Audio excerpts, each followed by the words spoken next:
La ley de Cristo es la ley natural. Cuidado pues con la ley estatista positivista.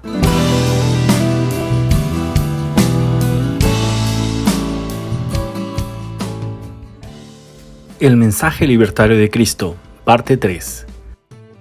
En la segunda parte de esta serie, vimos que los malabarismos intelectuales que hacen los estatistas para decir que Jesús defendía la obediencia a las autoridades terrenales no se sostienen. Otro tema que les hace retorcerse intelectualmente es cuando atacan la acumulación de bienes. Tratando de llevar la lucha de clases al cristianismo, para ello suelen citar Lucas capítulo 18, versículos 24 a 25, que cuenta la historia de un gobernante que preguntó a Jesús cómo podía alcanzar la vida eterna. Jesús le dice que además de seguir los mandamientos, debe vender todo lo que tiene y dárselo a los pobres. Esta respuesta entristece al gobernante y entonces Jesús le dice: ¿cuán difícilmente entrarán en el reino de Dios los que tienen riquezas? Porque es más fácil que un camello pase por el ojo de una aguja que un rico entre en el reino de Dios. Algunos interpretan este pasaje como un comentario antilibertario, pero realmente lo es. En primer lugar, es más fácil hacer pasar un camello por el ojo de una aguja que entrar en el reino de los cielos. Es imposible que alguien entre en el reino de Dios por sí mismo. El único camino es a través de Jesús. Así que los ricos no están solos en este sentido. En segundo lugar, en este pasaje, Jesús está aconsejando no a cualquier hombre rico, sino a un gobernante, un joven príncipe. El príncipe era una de esas autoridades pseudomundanas que había amasado riquezas mediante la extorsión y el robo a través de los impuestos. Así que cuando Jesús le aconseja que venda todo lo que tiene y distribuya la cantidad a los pobres, está siendo profundamente libertario. Después de todo lo que posee este príncipe ha sido robado por impuestos. Como escribió San Agustín, ¿qué son los reinos sino grandes saqueos? ¿Y qué son los saqueos sino pequeños reinos? Porque los reinos están formados por hombres gobernados por príncipes, mantenidos por la fuerza. El botín se reparte de la manera establecida en la ley. Si el mal crece tanto que se instala en un lugar determinado, se apodera de las ciudades y subyuga a la gente. Se llama reino. Como dijo un pirata capturado por Alejandro Magno, rey de la Macedonia: a mí me llaman ladrón porque solo saqueé un banco, y a ti que te has apropiado de la tierra te llaman emperador. Así que cuando Jesús aconsejó a este hombre rico en particular, este príncipe estaba diciendo lo que cualquier libertario le diría en esta situación. Como ves, en el respeto a la regla de oro, en no violar la propiedad privada de nadie, no hay ningún problema en hacerse rico. Pero, por lo general, en un esfuerzo de defender el socialismo, muchos dicen que Jesús era una especie de asceta, una persona opuesta a la posesión de bienes materiales, especialmente cuando dichos bienes podían utilizarse para ayudar a los pobres. Sin embargo, el propio Jesús refuta esta idea.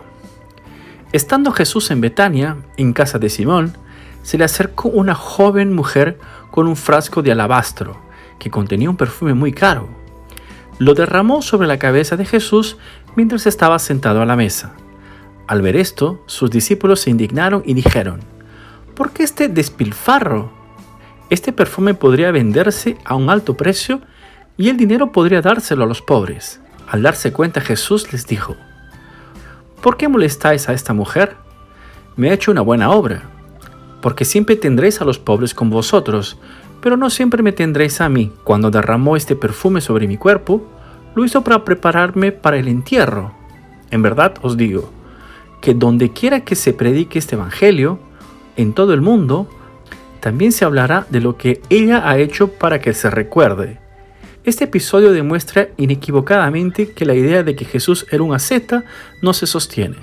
Además, en cuanto a nuestra obligación de mantener a los demás, Pablo escribe: cuando todavía estábamos con vosotros, os ordenamos esto: si alguno no quiere trabajar, que tampoco coma. Más claro que esto es imposible, ¿verdad?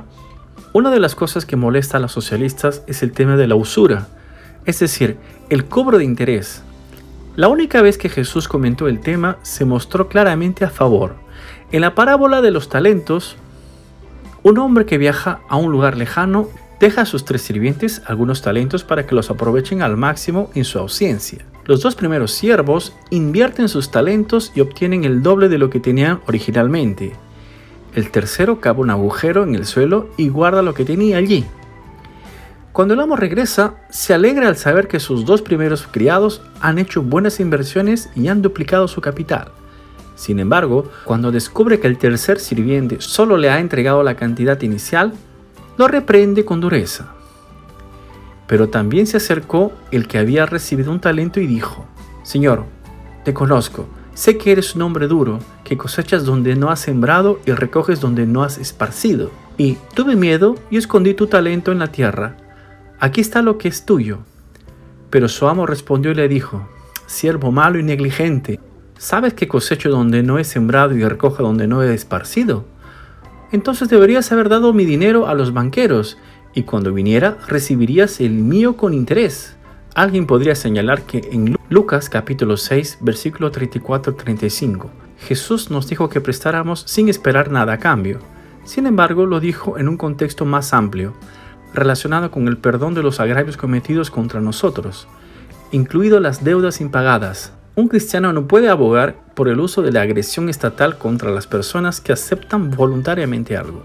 Este punto de vista está en consonancia con algo que vimos en el primer video de esta serie: la legitimidad absoluta de un individuo para hacer lo que quiera con su propiedad, tal y como describe Jesús en la parábola de los trabajadores de la viña. Como nos muestra la regla de oro, podemos hacer lo que queramos con nuestra propiedad, siempre que no violemos la de los demás. Llegados a este punto, quizás algunos estatistas insistan en el error y digan que Jesús no predicó al respecto absoluto a la propiedad. Para ello, podrían citar el episodio conocido como la limpieza del templo, el único registro de un disturbio causado por Jesús, tal y como se relata en Mateo capítulo 21, versículos de 12 a 13. Entró Jesús en el templo de Dios y expulsó a todos los que vendían y compraban en el templo, y derribó las mesas de los cambistas y los asientos de los que vendían palomas, y les dijo: «Está escrito, mi casa será llamada casa de oración, pero tú la has convertido en una cueva de ladrones». Este acontecimiento suele interpretarse erróneamente como una especie de revuelta de Jesús respecto al comercio dentro del templo. Por lo tanto, se utiliza como un ejemplo de una postura antiliberal y anticapitalista de Cristo. Pero si este fuera el caso, no habría necesidad de que Jesús acusara a los sacerdotes por haber convertido el templo en una cueva de ladrones. Para entender a lo que se refería Jesús, tenemos que comprender la naturaleza de lo que se vendía y compraba en aquella época, así también como la función de los cambistas. Lo que se comercializaba en el templo eran animales que se sacrificaban en expiación de los pecados. La función de los cambistas era convertir las monedas romanas en monedas judías, con las que se podrían comprar animales. La gente que los compraba no se los llevaba a casa para comérselos.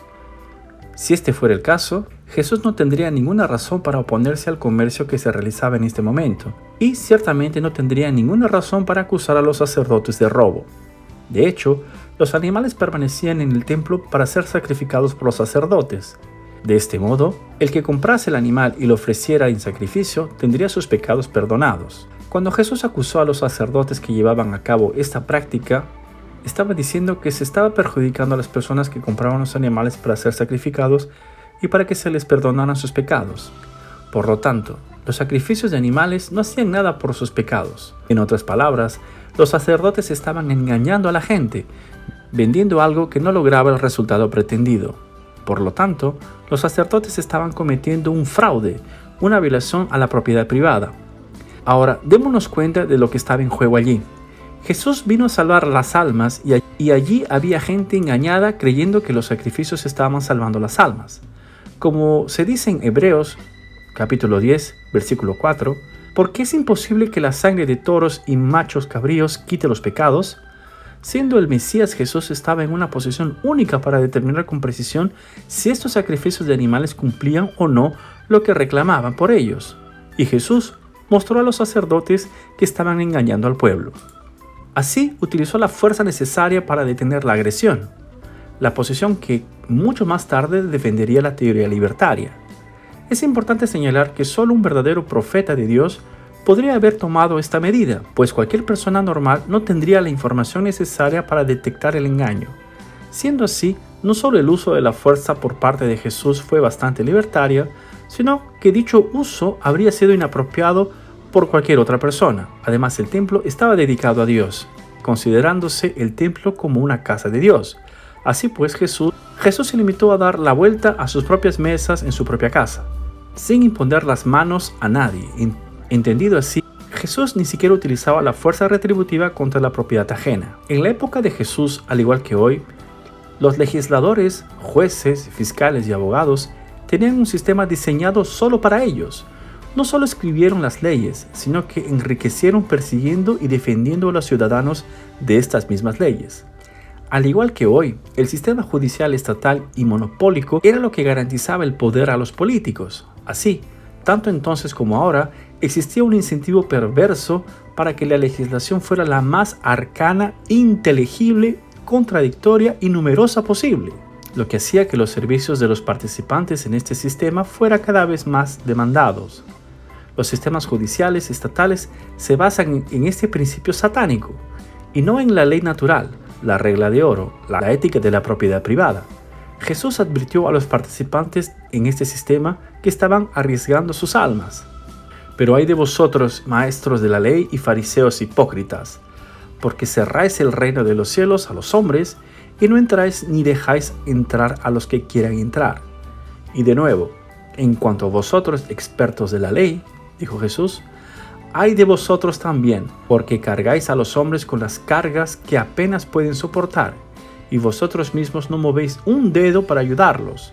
Ay de ti, maestro de la ley, porque tú te has apoderado de la llave del conocimiento. Vosotros mismos no habéis entrado y habéis obstaculizado a los que iban a entrar. Esto no significa que todos los maestros de la ley sean injustos.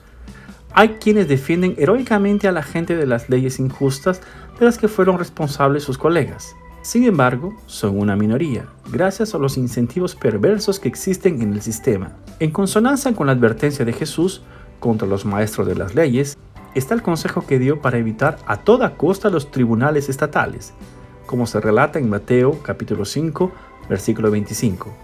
Ponte de acuerdo con tu adversario rápidamente, mientras estás en el camino con él, no sea que el adversario te entregue al juez, y el juez te entregue al oficial, y te metan en la cárcel. Y también en Lucas capítulo 12, versículos 57 a 59. ¿Y por qué no juzgáis también vosotros mismos lo que es justo? Por tanto, cuando vayas con tu adversario al magistrado, procura librarte de él en el camino, no sea que él te lleve al juez, y el juez te entregue al alguacil, y el alguacil te mete en la cárcel. Te digo que no saldrás de ahí hasta que pagues el último centavo. Estos pasajes echan por tierra por completo la idea de que Jesús consideraba verdaderas autoridades lo que las leyes estatales positivistas llaman de autoridades. Pablo lo confirma en su primera epístola a los Corintios. ¿Se atreve alguno de vosotros, teniendo algún asunto contra el otro, a acudir a la justicia ante los injustos y no ante los santos? ¿No sabéis que los santos juzgarán al mundo? ¿No hay pues entre vosotros hombres sabios, ni siquiera uno que sea capaz de juzgar entre sus hermanos? Pero el hermano va al juicio con el hermano, y uno ante los incrédulos. Verdaderamente ya es una falta de vosotros que tenéis pleitos unos con los otros. ¿Por qué no sufrir más bien la injusticia? ¿Por qué no ser más bien defraudados? Sin embargo, vosotros hacéis injusticia y defraudáis, y esto a los hermanos. ¿No sabéis que los injustos no heredarán el reino de Dios? Esto demuestra una vez más que las autoridades a las que se refiere Pablo en Romanos 13 no pueden ser las autoridades estatales. Como vimos en el segundo video de la serie, así también escribe Santiago. Pero habéis deshonrado al pobre. ¿No te oprimen los ricos y te arrastran a los tribunales? Obsérvese que la mayoría de los ricos de la época lo eran gracias a los privilegios concedidos por el Estado, especialmente la recaudación de impuestos. Por lo tanto, cuando Santiago escribe allí sobre los ricos que oprimen a los pobres y los arrastran a los tribunales, está hablando de la violación contra el derecho natural de la propiedad, no de personas que se niegan a cumplir contratos hechos voluntariamente. Quien está sometido por las autoridades del Estado no es libre. Pero ¿no nos ha llamado Cristo a la libertad? Este debate se dejará para el último video de la serie. Si te gustó este video, dale me gusta y compártelo en tus redes sociales. Suscríbete a nuestro canal y dale click a la campana para recibir notificaciones de nuevos videos. ¡Hasta la próxima!